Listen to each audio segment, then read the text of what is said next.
ಅಧ್ಯಾಯ 18 ಕಿಲಿಸ್ತರ ಜಾಕಿ ಮತ್ತು ಟೈಗರ್ ನಾಯಿ. ಹೂವಯ್ಯನನ್ನು ನೋಡಲು ಚಂದ್ರಯ್ಯಗೌಡರು ಮುತ್ತಳ್ಳಿಗೆ ಬರುತ್ತಾರೆಂದು ತಿಳಿದು ಅವರನ್ನು ಅಲ್ಲಿ ಸಂಧಿಸಲು ಮನಸ್ಸಿಲ್ಲದೆ ಸಿಂಗಪ್ಪಗೌಡರು ಬೆಳಗ್ಗೆ ಬಹು ಮುಂಚಿತವಾಗಿ ಎದ್ದು ತಮ್ಮ ಮನೆಗೆ ಹೋಗಿದ್ದರು. ಅಲ್ಲಿಗೆ ಬಂದ ಓಬಯ್ಯನಿಂದ ತಾವು ಕಡಿಸಿದ್ದ ನಾಟ ಸಾಗಿಸುತ್ತಾರೆ ಎಂಬ ಸಂಗತಿಯನ್ನು ತಿಳಿದು ಕೆಂಡವಾಗಿ ತಮ್ಮ ಮಗ ಕೃಷ್ಣಪ್ಪನನ್ನು ತಮ್ಮ ಆಳು ಕಿಲಿಸ್ತರ ಜಾಕಿಯನ್ನು 10-20 ಜನಗಳೊಡನೆ ನಾಟ ರಕ್ಷಣೆಗೆ ಕಳುಹಿಸಿದರು. ಹೆಣ ಉರುಳಿದರೂ ಚಿಂತೆಯಿಲ್ಲ, ನಾಟಾದ ಒಂದು ತುಂಡು ಅವರ ಕೈಸೇರಬಾರದು. ಬಂದಿದ್ದೆಲ್ಲ ಬರಲಿ, ನಾನು ನೋಡಿಕೊಳ್ಳುತ್ತೇನೆ. ಇದರಲ್ಲಿ ನನ್ನ ಮನೆ ಮಾರಿ ಹೋದರೂ ಹೋಗಲಿ ಎಂಬುದರ ಭೀಷಣ ಆಜ್ಞೆಯೂ ಪ್ರತಿಜ್ಞೆಯೂ ಆಗಿತ್ತು. ಬಲಿಷ್ಠನೂ ಪುಂಡನೂ ಧೂರ್ತನೂ ಆಗಿದ್ದ ಕಿಲಿಸ್ತರ ಜಾಕಿ ಹೆಣ ಉರುಳಿಸಲೇಬೇಕು ಎಂದು ಅರ್ಥಮಾಡಿಕೊಂಡು ದೃಢ ಮನಸ್ಸು ಮಾಡಿ ಹೊರಟಿದ್ದನು. ಅವರೆಲ್ಲರೂ ನಾಟ ಕಡಿದಿದ್ದ ಸ್ಥಳವನ್ನು ಸೇರುತ್ತಿದ್ದ ಹಾಗೆ ನಾಯಿಗಳು ಹಂದಿಯನ್ನು ಅಟ್ಟಿಸಿಕೊಂಡು ಬಂದುವು. ಹಂದಿ ಗಾಯದಿಂದಲೂ ಆಯಾಸದಿಂದಲೂ ಮೆಲ್ಲಮೆಲ್ಲಗೆ ಓಡುತ್ತಿತ್ತು. ಕೃಷ್ಣಪ್ಪನು ತನ್ನ ಕೈಲಿದ್ದ ಬಂದೂಕಿನಿಂದ ಒಂದು ಗುಂಡು ಹೊಡೆದನು. ಹಂದಿ ಸತ್ತು ಬಿದ್ದಿತು. ನಾಯಿಗಳು ಅದನ್ನು ಮುತ್ತಿ ಅಲುಬಿದುವು. ಕೃಷ್ಣಪ್ಪನಿಗೆ ನಾಯಿಗಳು ಕಾನೂರಿನವೆಂದು ಗುರುತಾಯಿತು.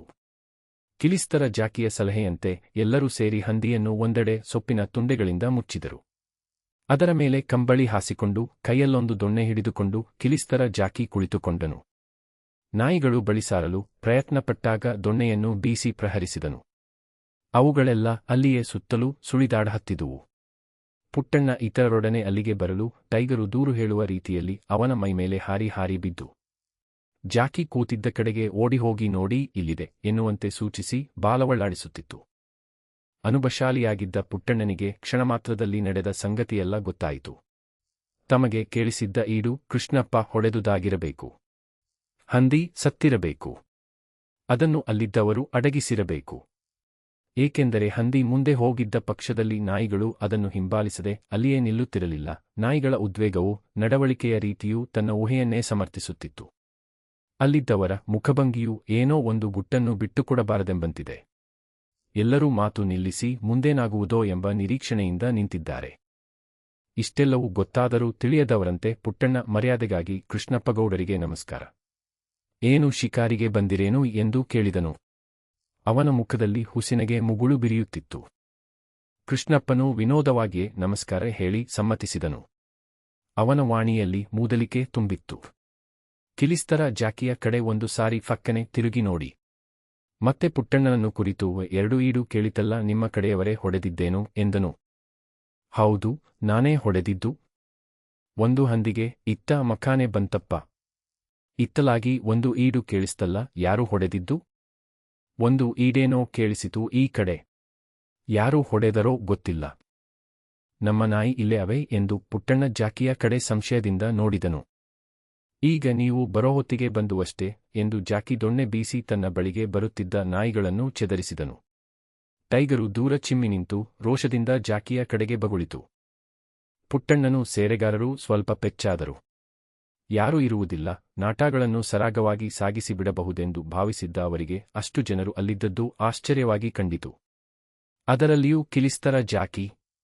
ಆ ಪಟಿಂಗನು ಖನಿ ಮಾಡುವುದಕ್ಕೂ ಹೇಸುವುದಿಲ್ಲ. ಇವತ್ತು ನಾಟ ಸಾಗಿಸುವುದು ಅಸಾಧ್ಯ ಎಂದು ಮನದಲ್ಲಿಯೇ ನಿರ್ಣಯಿಸಿದರು. ಗಂಡಾಗುಂಡಿಯಲ್ಲಿ ಪುಟ್ಟಣ್ಣನೇನು ಕಿಲಿಸ್ತರ ಜಾಕಿಗೆ ಕಡಿಮೆಯಾದವನಲ್ಲ. ಅವನಿಗೆ ಮನೆ, ಮಾರು, ಹೆಂಡಿರು, ಮಕ್ಕಳು, ಆಸ್ತಿ, ಭೂಮಿ ಒಂದೂ ಇರಲಿಲ್ಲ. ಅವನು ಯಾವುದಕ್ಕೂ ಅಂಜಿದವನೂ ಅಲ್ಲ. ಬೇಟೆಗಳಲ್ಲಿ ಹುಲಿ ಹಂದಿಗಳೊಡನೆ ಭಯಂಕರ ಸನ್ನಿವೇಶಗಳಲ್ಲಿ ಸಿಕ್ಕಿ ಪಾರಾಗಿದ್ದನು. ಕಾಡಿನಲ್ಲಿ ರಾತ್ರಿ ಹಗಲೆನ್ನದೆ ಹೆಗಲ ಮೇಲೆ ಕೋವಿ ಹಾಕಿಕೊಂಡು ಯಾವಾಗ ಬೇಕೆಂದರೆ ಆವಾಗ ಅಲೆದಾಡುತ್ತಿದ್ದನು. ಎಷ್ಟೋ ರಾತ್ರಿಗಳನ್ನು ಕಾಡಿನಲ್ಲಿ ನೆಲದ ಮೇಲೆ ನಿಶ್ಚಿಂತನಾಗಿ ಮಲಗಿ ಕಳೆದಿದ್ದನು. ಭಯವೆಂಬುದು ಅವನರಿಯದ ಅನುಭವವಾಗಿತ್ತು. ಹಂದಿಯ ಕೋರೆಯ ಗಾಯಗಳು ಅವನ ಮೈಮೇಲೆ ನಾಲ್ಕೆದಕ್ಕಿಂತ ಹೆಚ್ಚಾಗಿಯೇ ಇದ್ದುವು. ಕೆಚ್ಚೆದೆ ಸಾಹಸ ಧೂರ್ತತನಗಳಲ್ಲಿ ದೈತ್ಯ ಸದೃಶ್ಯನಾಗಿದ್ದನು. ಆದರೆ ಕಿಲಿಸ್ತರ ಜಾಕಿಯಂತೆ ಮಾನ ಮರ್ಯಾದೆಗಳನ್ನು ಬಿಟ್ಟು ಕೆಟ್ಟಬಾಳು ಬಾಳಿದವನಾಗಿರಲಿಲ್ಲ. ಜಾಕಿ ಮಹಾ ಕುಡುಕ, ಕಟುಕ. ಅವನ ಕೆಚ್ಚೆದೆಗೆ ಅಜ್ಞಾನ, ಅಸಂಸ್ಕೃತಗಳು ಮೂಲಾಧಾರವಾಗಿದ್ದವು. ಅವನಲ್ಲಿ ಒಂದು ವಿಧವಾದ ಹಂದಿತನವಿತ್ತು. ಪುಟ್ಟಣ್ಣನಲ್ಲಿದ್ದ ನಯವಾಗಲಿ, ಸಂಸ್ಕೃತಿಯಾಗಲಿ, ಗೌರವ ಬುದ್ಧಿಯಾಗಲಿ ಸ್ವಲ್ಪವೂ ಇರಲಿಲ್ಲ. ಹೆಮ್ಮರದ ಹೆಗ್ಗೊಂಬೆಗಳಂತೆ ಗಂಟುಗಂಟಾಗಿ ಮೊರಡಾಗಿದ್ದ ಅವನ ಕಾಲು ಕೈಗಳು, ಕರಿಯ ಮೈ, ಸಿಡುಬಿದ್ದು ಕುಣಿಕುಣಿಯಾಗಿದ್ದ ಮುಖ, ನೀಳವಾಗಿ ಪೊದೆಪೊದೆಯಾಗಿ ಮೃಗೀಯವಾಗಿದ್ದ ಮೀಸೆಗಳು, ಮೇಲ್ದುಟಿಯನ್ನು ಮೀಟಿ ಮೇಲೆದ್ದು ಕಾಣುತ್ತಿದ್ದ ಉಬ್ಬಹಲ್ಲು, ಕೆಂಪು ವಸ್ತ್ರವನ್ನು ಸುತ್ತಿಕೊಂಡಿದ್ದ ಕಗ್ಗಲ್ಲಿನಂತಿದ್ದ ಬೋಳುತಲೆ, ಕರಾಳವಾದ ಹುಬ್ಬುಗಳು, ಕರ್ಕಶ ದೃಷ್ಟಿಯ ಮೆಳ್ಳೆಗಣ್ಣುಗಳು, ಚಪ್ಪಟೆಯಾಗಿದ್ದ ಸಿಂಡುಮೂಗು ಇವುಗಳಲ್ಲಿ ಒಂದೊಂದು ಅವನ ಕ್ರೂರತೆ, ಭೀಷಣತೆ, ನಿರ್ದಾಕ್ಷಿಣ್ಯಗಳಿಗೆ ಸಾಕ್ಷಿಯಾಗಿದ್ದುವು. ಪುರಾಣಗಳ ಕಾಲವಾಗಿದ್ದರೆ ಅವನನ್ನು ಹಿಡಿಂಬ, ಬಕಾಸುರ, ವಿರಾದ ಮೊದಲಾದ ರಾಕ್ಷಸರ ಜಾತಿಗೆ ಸೇರಿಸಿ ಬಿಡಬಹುದಾಗಿತ್ತು. ಮತಾಂತರದಿಂದ ಅವನಲ್ಲಿದ್ದ ರಾಕ್ಷಸಿ ಭಾವ ಒಂದಿನಿತೂ ಪಳಗಿರಲಿಲ್ಲ. ಕ್ರೈಸ್ತ ಸಮಾಜದ ಅಭಾವದಿಂದ ಅದರ ಸಂಯಮ ನಿಯಮಗಳಿಗೂ ಸಿಕ್ಕದೆ ಸ್ವಚ್ಛಂದ ಜೀವನದಿಂದ ಇಮ್ಮಡಿ ಕಿರಾತನಾಗಿದ್ದನು. ತೀರ್ಥಹಳ್ಳಿಯಲ್ಲಿ ತನ್ನನ್ನು ಕ್ರೈಸ್ತ ಮತಕ್ಕೆ ಸೇರಿಸಿದ ಪಾದ್ರಿಯನ್ನೇ ಕೊಲ್ಲಲು ಹೋಗಿದ್ದನಂತೆ. ಮತಕ್ಕೆ ಸೇರಿದರೆ ಹಣ ಕೊಡುತ್ತೇನೆಂದು ಸುಳ್ಳಾಡಿ ಮೋಸ ಮಾಡಿದುದಕ್ಕಾಗಿ. ಹೆಚ್ಚಾಗಿ ಬ್ರಾಂದಿ ಕುಡಿಯಲು ಹಣ ದೊರಕುತ್ತದೆ ಎಂದೇ ಅವನು ಕ್ರೈಸ್ತಮತಕ್ಕೆ ಸೇರಿದ್ದನಂತೆ. ಆಮೇಲೆ ಪಾದ್ರಿಯಿಂದ ದುಡ್ಡು ಸಿಕ್ಕದಿರಲು ಸೀತೆ ಮನೆಯಲ್ಲಿ ಕೆಲವು ವರ್ಷಗಳಿಂದ ಸೇರಿಕೊಂಡಿದ್ದನು. ಸಿಂಗಪ್ಪಗೌಡರು ತಮ್ಮ ಬಲಕ್ಕೆ ಅಂಥವನೊಬ್ಬನು ಇರಬೇಕೆಂದು ಅವನಿಗೆ ಅನ್ನ ಹಾಕಿ ಇಟ್ಟುಕೊಂಡಿದ್ದರು. 2-3 ನಾಯಿಗಳು ಒಂದೆಡೆ ನೆಲದ ಮೇಲೆ ದಟ್ಟವಾಗಿ ಬಿದ್ದಿದ್ದ ತರಗೆಲೆಗಳಲ್ಲಿ ಏನನ್ನೋ ನೆಕ್ಕುತ್ತಿದ್ದುದನ್ನು ಕಂಡ ಸೋಮನು ಅಲ್ಲಿಗೆ ಹೋಗಿ ನೋಡಿ, ಅಯ್ಯಯ್ಯಯ್ಯೋ, ಏನು ರೈತ ಕೋಡಿ ಹೋಯಿತು ಕಾಣಿ. ಪುಟ್ಟೇಗೌಡ್ರೆ, ಹಂದಿ ಹೊಡ್ತಿಲ್ಲಂಬ್ರಲ್ಲ, ಇಲ್ಲಿ ಬಂದು ಕಾಣಿ ಎಂದು ಕಳ್ಳರನ್ನು ಪತ್ತೆ ಮಾಡಿದ ಸಂಭ್ರಮದಿಂದ ಕೂಗಿದನು. ಪುಟ್ಟಣ್ಣ, ರಂಗಪ್ಪ ಸೆಟ್ಟರು, ತಿಮ್ಮ, ಬೈರ ಎಲ್ಲರೂ ನೋಡಿದರು. ಕೃಷ್ಣಪ್ಪನ ಕಡೆಯವರು ಮಾತ್ರ ಒಬ್ಬರು ನಿಂತಲ್ಲಿಂದ ಅಲುಗಾಡದೆ ತಮ್ಮಲ್ಲಿಯೇ ಒಬ್ಬರ ಕಣ್ಣನ್ನೊಬ್ಬರು ನೋಡಿಕೊಂಡರು. ಕೃಷ್ಣಪ್ಪಗೌಡರೆ, ಇಲ್ಲಿ ಬನ್ನಿ ಕರೆದನು ಪುಟ್ಟಣ್ಣ. ಕೃಷ್ಣಪ್ಪ ಸ್ವಲ್ಪವೂ ಚಲಿಸದೆ ಯಾಕೆ ಎಂದನು. ಅವನ ಧ್ವನಿಯಲ್ಲಿ ಪ್ರತಿಭಟನೆಯಿತ್ತು. ಸೇರೆಗಾರರಿಗೆ ರೇಗಿ ಯಾಕೆ ಅಂದ್ರೆ? ಇಲ್ಲಿ ಬಂದು ಕಾಣಿ. ಹಂದಿ ಹೊಡ್ಲಿಲ್ಲ ಅಂತ ಸುಳ್ಳು ಹೇಳಿದರಾಯ್ತನು. ರಕ್ತ ಕೋಡಿ ಹರಿದಿತ್ತು. ಹಂದಿ ಬಿದ್ದಿತ್ತು. ಒದ್ದುಕೊಂಡಿತ್ತು. ಕಾಣದೆ ಎಂದರು. ಹಂದಿ ಮೇಲೆ ಕಂಬಳಿ ಹಾಸಿಕೊಂಡು ಕೂತಿದ್ದ ಜಾಕಿಗೆ ಆವೇಶವೇರುತ್ತಿತ್ತು. ಆದರೆ ತಾನು ಕುಳಿತ ಜಾಗದಿಂದ ಎದ್ದರೆ ನಾಯಿಗಳು ಗುಟ್ಟನ್ನು ಬಯಲು ಮಾಡುತ್ತವೆ ಎಂಬ ಹೆದರಿಕೆಯಿಂದ ಅಲ್ಲಿಂದಲೇ, ಏನ್ರಿ ನೀವು ಹೇಳೋದು? ಮಾನ ಮರ್ಯಾದೆ ಬಿಟ್ಟು ಮಾತಾಡ್ತೀರಿ? ನಿಮ್ಮ ಹಂದಿ ಹೆಣ ನಮಗ್ಯಾತಕ್ಕೆ? ಹೆಚ್ಚಿಗೆ ಮಾ. ಕುಳಿತಿದ್ದ ಜಾಕಿ ದಡಕ್ಕನೆ ಬೆಚ್ಚಿ ಬಿದ್ದೆದ್ದು ದೂರ ಹಾರಿ ಚಿಮ್ಮಿ ನಿಂತನು. ಹಠಾತ್ತಾಗಿ ಅವನ ಕಂಬಳಿಯ ಪೀಠ ಚಲಿಸಿತ್ತು. ಅದರಡಿಯಲ್ಲಿದ್ದ ಸೊಪ್ಪುಗೊಂಬೆಗಳಲ್ಲಿ ಸದ್ದಾಯಿತು. ಕಂಬಳಿ ಉಸಿರೆಳೆದುಕೊಳ್ಳುವಂತೆ ಡೊಳ್ಳಾಗಿ ಮೇಲೆದ್ದು ಮುಂಬರಿಯಿತು. ನಾಯಿಗಳೆಲ್ಲ ಕ್ಷಣಾರ್ಧದಲ್ಲಿ ಅಲ್ಲಿಗೆ ನುಗ್ಗಿದುವು. ಕಂಬಳಿ ಕೆಳಗುರುಳಿತು. ಸೊಪ್ಪು ತೊಲಗಿಯತು. ಗಾಯದ ಹಂದಿ ಹೊರಳಾಡುವುದು ಕಾಣಿಸಿಕೊಂಡಿತು. ರೋಷದಿಂದಿದ್ದ ಟೈಗರಂತೂ ಅದರ ಕುತ್ತಿಗೆಗೆ ಬಲವಾಗಿ ಕಚ್ಚಿ ಅಲುಬುತ್ತಿತ್ತು. ಜಾಕಿ ಭಯದಿಂದ ದೂರ ಓಡಿದುದನ್ನು ಕಂಡೊಡನೆ ಪುಟ್ಟಣ್ಣನಿಗೆ ಗುಟ್ಟು ತಿಳಿದು ಬಂದೂಕನ್ನು ಗುರಿ ಮಾಡಿದ್ದನು. ಆದರೆ ಹಂದಿ ಓಡಿಹೋಗುವಂತಿರಲಿಲ್ಲವಾದ್ದರಿಂದ ಬಂದೂಕನ್ನು ಕೆಳಗಿಟ್ಟು ಜೇಬಿನಲ್ಲಿದ್ದ ದೊಡ್ಡ ಚೂರಿಯನ್ನು ತುಡುಕಿ ಹಿಡಿದು ನಾಯಿಗಳ ನಡುವೆ ನುಗ್ಗಿ ಹಂದಿಯ ಕುತ್ತಿಗೆಗೆ ತಿವಿದನು.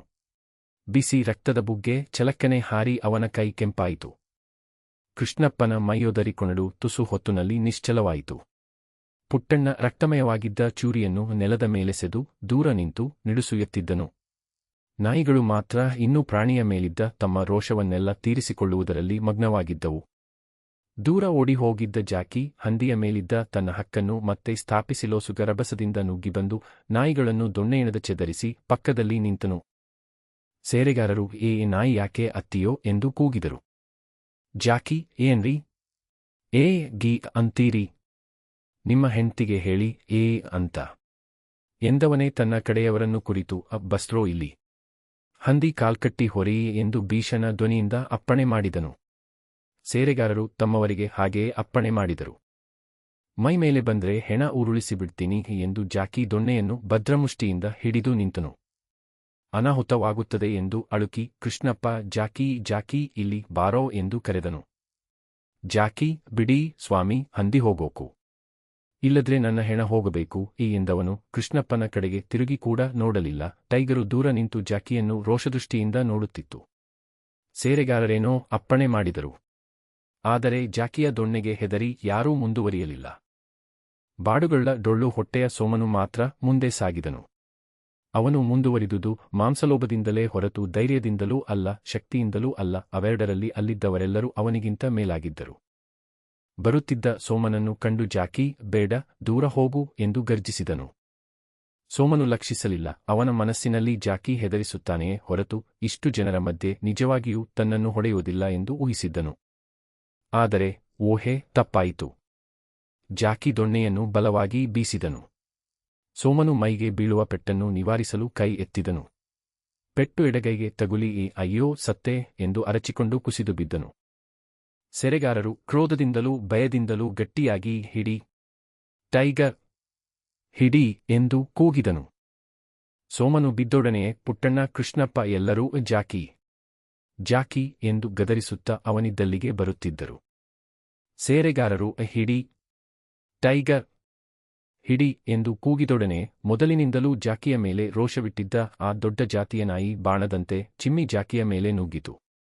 ಅವನು ಸ್ವಲ್ಪ ಹಿಂದಕ್ಕೆ ಹಾರಿ ನಿಂತು ದೊಣ್ಣೆಯನ್ನು ಬಲವಾಗಿ ಬೀಸಿ ಅದರ ತಲೆಗೆ ಹೊಡೆದನು. ನಾಯಿ ಕೂಗಿಕೊಳ್ಳುತ್ತಾ ಕೆಳಗೆ ಬಿತ್ತು. ಕೊಂದ್ರೇನೋ ನಾಯಿನ ಎಂದು ಪುಟ್ಟಣ್ಣ ದುಃಖೋದ್ವೇಗದ ಧ್ವನಿಯಿಂದ ಕೂಗಿ ಓಡಿ ಕೆಳಗೆ ಬಿದ್ದಿದ್ದ ನಾಯಿಯ ಬಳಿ ಕುಳಿತು ಬಾಗಿದನು. ಕೃಷ್ಣಪ್ಪ, ನಿನಗೇನು ಪಿತ್ತ ಕೆದರಿದೆಯೇನೋ ಎಂದು ಗದರಿಸುತ್ತಾ ಜಾಕಿಯ ಕೈಯಿಂದ ದೊಣ್ಣೆ ಕಸುಕೊಂಡನು. ಟೈಗರ್ ನಿಶ್ಚಲವಾಗಿತ್ತು. ತಲೆಗೆ ಬಿದ್ದ ಪೆಟ್ಟನಿಂದ ಬುರುಡೆ ಬಿರಿದು ಬಿಳಿಯ ರೇಷ್ಮೆಯಂತಿದ್ದ ಅದರ ನುಣ್ಣುದಲು ನೆತ್ತರಿನಿಂದ ತೊಯ್ದು ಕೆಂಪಾಗಿತ್ತು. ಮೂಗು ಬಾಯಿಗಳಲ್ಲಿಯೂ ರಕ್ತ ಹೊರಟಿತ್ತು. ಜೀವವಿರುವ ಸೂಚನೆ ಒಂದಿನಿತೂ ಇರಲಿಲ್ಲ. ತೆರೆದ ಗಾಜುಗಣ್ಣುಗಳು ಪುಟ್ಟಣ್ಣನ ಕರುಳಿನಲ್ಲಿ ಉರಿ ಹೊತ್ತಿಸುತ್ತಿದ್ದುವು. ಅವನು ಅದರ ಮೈ ಸವರಿದನು. ತೋಪಿಯಿಂದ ಗಾಳಿ ಬೀಸಿದನು. ಟೈಗರ್, ಟೈಗರ್ ಎಂದು ಕರೆದನು. ಬೈರ, ಬೈರ, ನೀರು ತಗೊಂಡು ಬಾರೋವ ಎಂದು ಅಳುದನಿಯಿಂದ ಹೇಳಿದನು. ಬೈರ ಓಡಿದನು. ಸೇರೆಗಾರರು ಕೃಷ್ಣಪ್ಪನು ಸೋಮನನ್ನು ಎತ್ತಿ ಕೂರಿಸಿ ಅವನ ಕೈಗೆ ಬಟ್ಟೆ ಸುತ್ತುತ್ತಿದ್ದರು. ಉಳಿದವರಲ್ಲಿ ಕೆಲವರು ಪುಟ್ಟಣ್ಣನ ಸುತ್ತಲೂ ಮತ್ತೆ ಕೆಲವರು ಸೋಮನ ಸುತ್ತಲೂ ಗುಂಪು ಕಟ್ಟಿಕೊಂಡು ಮೌನವಾಗಿದ್ದರು. ಜಾಕಿ ಮಾತಾಡದೆ ದೂರ ಹೋಗಿ ನಿಂತಿದ್ದನು. ಅವನಲ್ಲಿ ಸ್ವಲ್ಪ ವಿವೇಕೋದಯವಾದಂತಿತ್ತು. ರೋಷಾವೇಶಗಳಿಗೆ ಬದಲಾಗಿ ಅವಮಾನ ಪಶ್ಚಾತ್ತಾಪಗಳು ಮೊಳೆದೋರಿದ್ದುವು.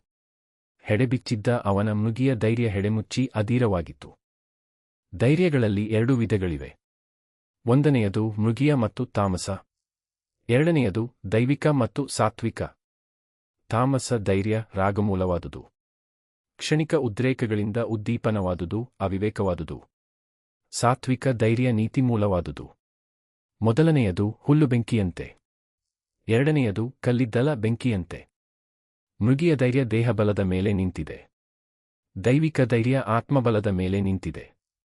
ಮೃಗಿಯ ಧೈರ್ಯ ತನಗಿಂತಲೂ ಬಲವತ್ತರವಾದ ಪ್ರತಿಭಟನೆಯಿಂದ ಕುಗ್ಗಿಹೋಗುತ್ತಿದೆ. ಸಾತ್ವಿಕ ಧೈರ್ಯ ಕಷ್ಟ ಸಂಕಟ ಪ್ರತಿಭಟನೆಯಿಂದ ಮತ್ತಿನಿತು ಹಿಗ್ಗಿ ಉಜ್ವಲವಾಗುತ್ತದೆ.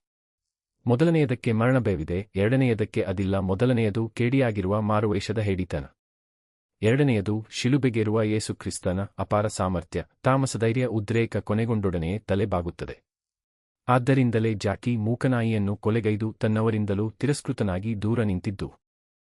ಬೈರನು ಒಂದು ದೊಡ್ಡ ಎಲೆಯಲ್ಲಿ ಸರುವಿನಿಂದ ನೀರು ತಂದು ಪುಟ್ಟಣ್ಣನ ಹೇಳಿಕೆಯಂತೆ ನಾಯಿಯ ತಲೆ ಮೇಲೆ ಸ್ವಲ್ಪ ನೀರು ಹಾಕಿದನು. ಅದರ ಬಾಯಿಗಷ್ಟು ನೀರು ಹಾಕಬೇಕೆಂದು ಪುಟ್ಟಣ್ಣನು ಪ್ರಯತ್ನಪಟ್ಟನು. ಆದರೆ ಬಾಯಿ ತೆರೆಯಲಿಲ್ಲ. ಅವನಿಗಿದ್ದ ದೂರದಾಸೆಯೂ ಸಿಡಿದೊಡೆದು ನಾಯಿ ಬದುಕುತ್ತದೆಯೋ ಸಾಯುತ್ತದೆಯೋ ಎಂಬ ಸಂದೇಹಜನ್ಯವಾಗಿದ್ದ ಉದ್ವೇಗ ಕೊನೆ ಮುಟ್ಟಿ ರೋಷ ಹೊಗೆಯಾಡಿತು. ಭೀಷಣನಾದನು. ಬೇಟೆಗಾರನಿಗೆ ನಾಯಿಗಳೆಂದರೆ ಪ್ರಾಣ. ಅದರಲ್ಲಿಯೂ ಚೆನ್ನಾಗಿ ಶಿಕಾರಿ ಮಾಡುವ ನಾಯಿಗಳನ್ನು ಬಂಧುಮಮತೆಯಿಂದ ಕಾಣುತ್ತಾನೆ.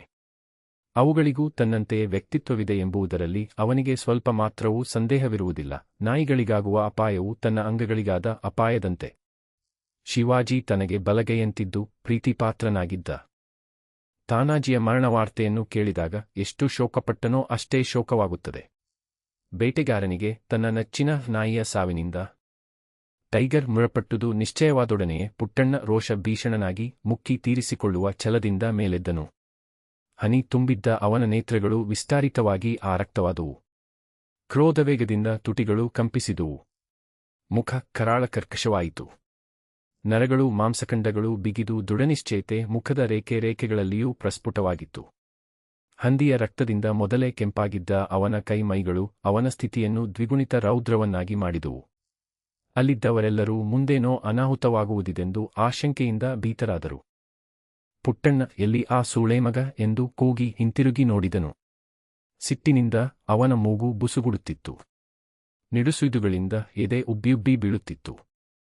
ಸೇರೆಗಾರರು ಸ್ವಲ್ಪ ತಾಳಿನಿ ಪುಟ್ಟೇಗೌಡ್ರೆ ಬೇಡುವ ದನಿಯಿಂದ ಹೇಳಿದರು. ಬಿಡ್ರಿ. ನನಗೆ ಹೆಂಡ್ತಿಲ್ಲ, ಮಕ್ಕಳಿಲ್ಲ.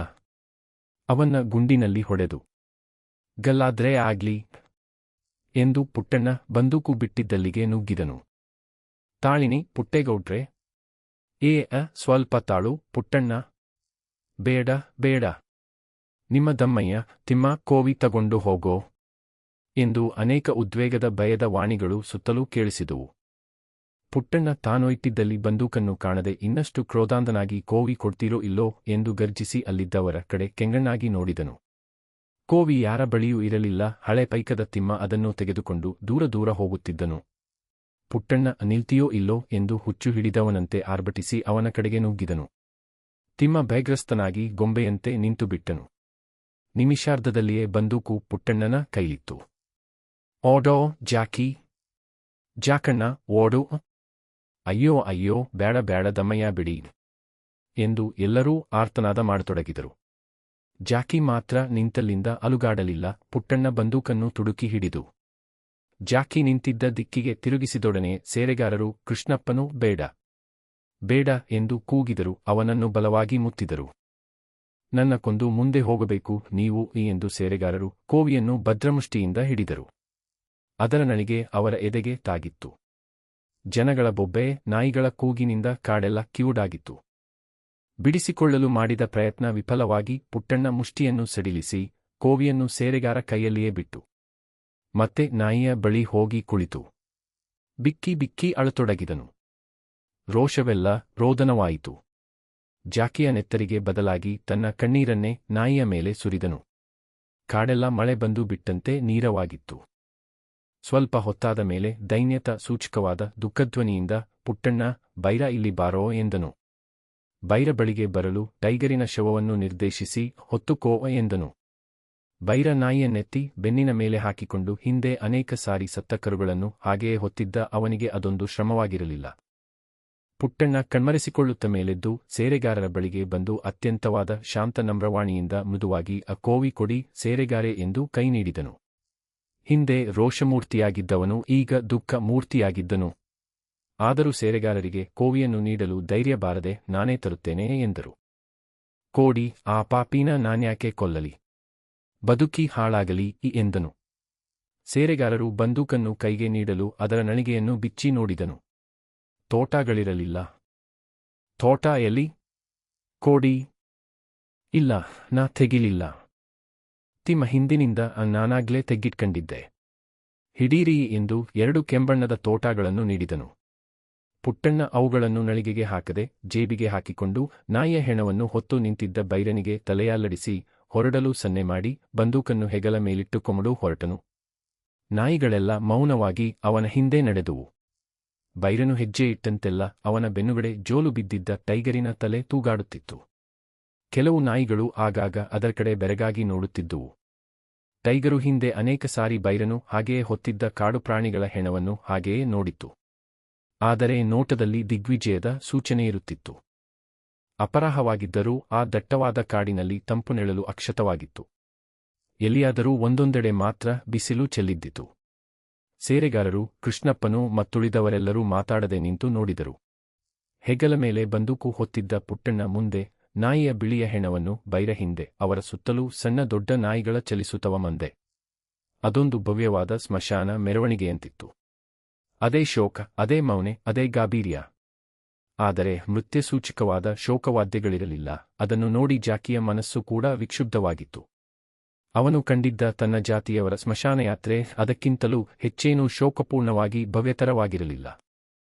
ತುಸು ಹೊತ್ತಿನಲ್ಲಿ ಪುಟ್ಟಣ್ಣನೂ ಬೈರನೂ ನಾಯಿಗಳು ಅಳುವಿನ ಮಧ್ಯೆ ಕಣ್ಮರೆಯಾದರೆ ಬಾಣಗಳಂತೆ ಹಾರಿಬಂದ 100 ಗಿಳಿಗಳ ಒಂದು ಹಸುರು ಹಿಂಡು ಕಾಡಿನ ನೀರವತೆಯನ್ನು ಕ್ಷಣಮಾತ್ರ ಗಾನಮಯವನ್ನಾಗಿ ಮಾಡಿ ಹಾದುಹೋಯಿತು. ಕೈಗೆ ಬಟ್ಟೆ ಕಟ್ಟಿಕೊಂಡು ಕುಳಿತಿದ್ದ ಸೋಮನು ಹಂಬಲಿಕೆಯಿಂದ ನೋಡುತ್ತಿದ್ದನು. ಸತ್ತ ಹಂದಿಯ ಕಡೆಗೆ.